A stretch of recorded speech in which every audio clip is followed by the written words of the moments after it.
Hello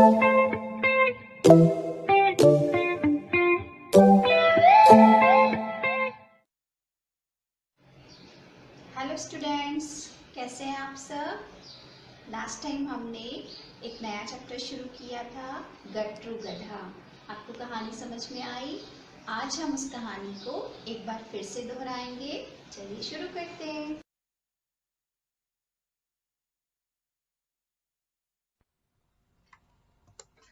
एक व्यापारी था, उसके पास एक गधा था जिसका नाम था गट्रू।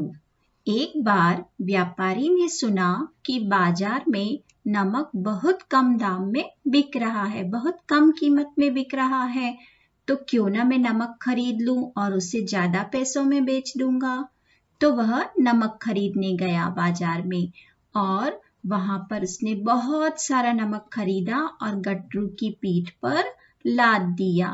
अब गट्रू बहुत परेशान हुआ। वह सोचने लगा कि आज मालिक ने यह क्या खरीदा है, मैं तो बोझ से झुका जा रहा हूँ।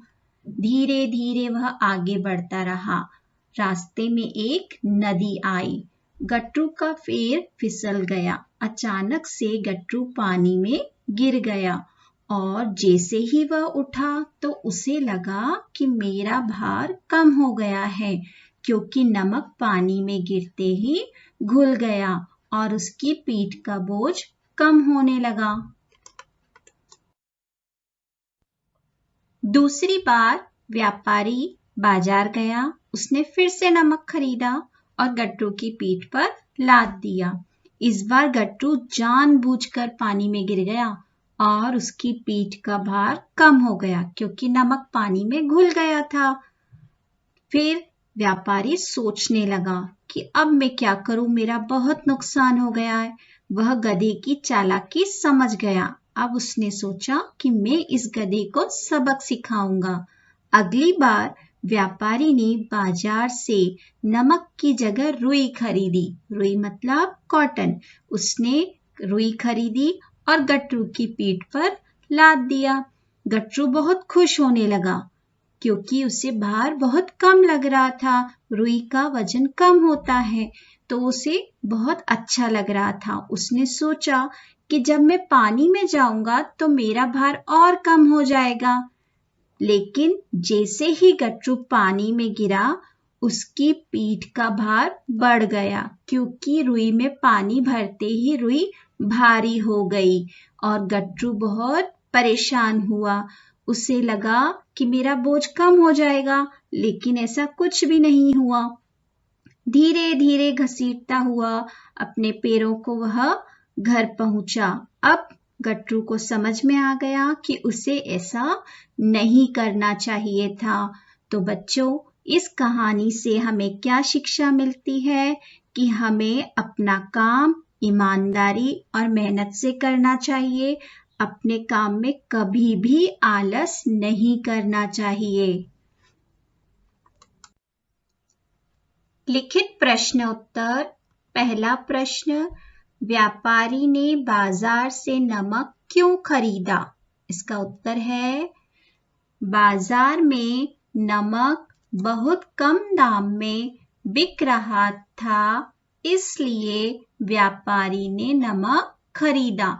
बाजार में नमक बहुत कम कीमत, दाम मतलब कीमत, बहुत कम कीमत में बिक रहा था, इसलिए व्यापारी ने बहुत सारा नमक खरीदा। दूसरा प्रश्न, क्या गट्टू पहली बार नदी में जानबूझकर गिरा था? इसका उत्तर है, नहीं।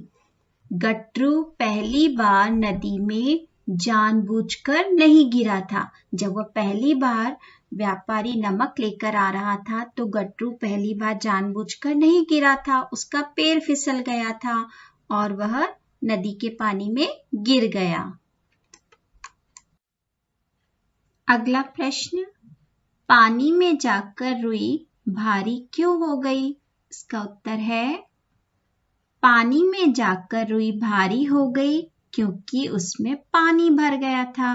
रुई ऐसे हल्की होती है, उसका वजन कम होता है, लेकिन जब उसमें पानी भर गया तो वह बहुत भारी हो गई और गट्टू की पीठ का बोझ बढ़ गया।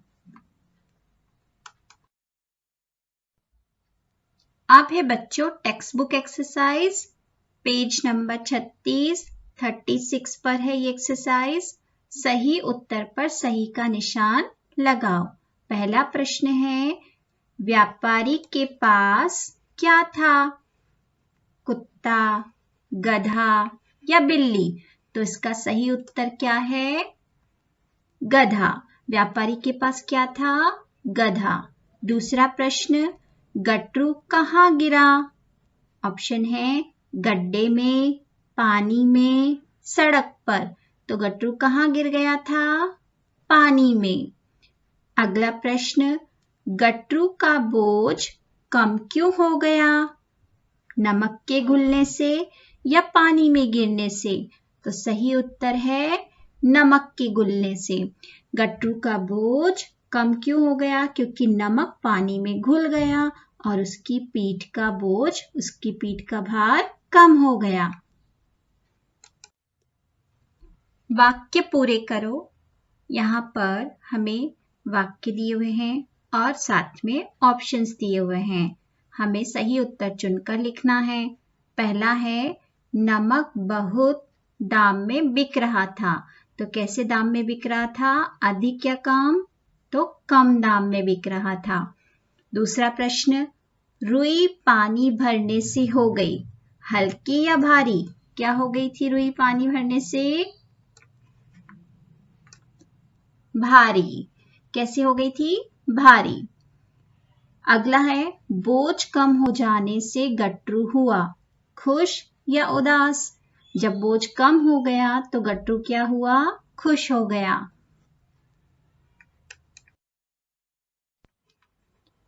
भाषा ज्ञान, इनमें से कौन समूह से अलग है? इसका मतलब है कि यहाँ हमें कुछ नाम दिए हुए हैं, उस समूह में से जो अलग है वो हमें यहाँ लिखना है। पहले में दिया है गधा, घोड़ा, गाय, ऊंट, मछली।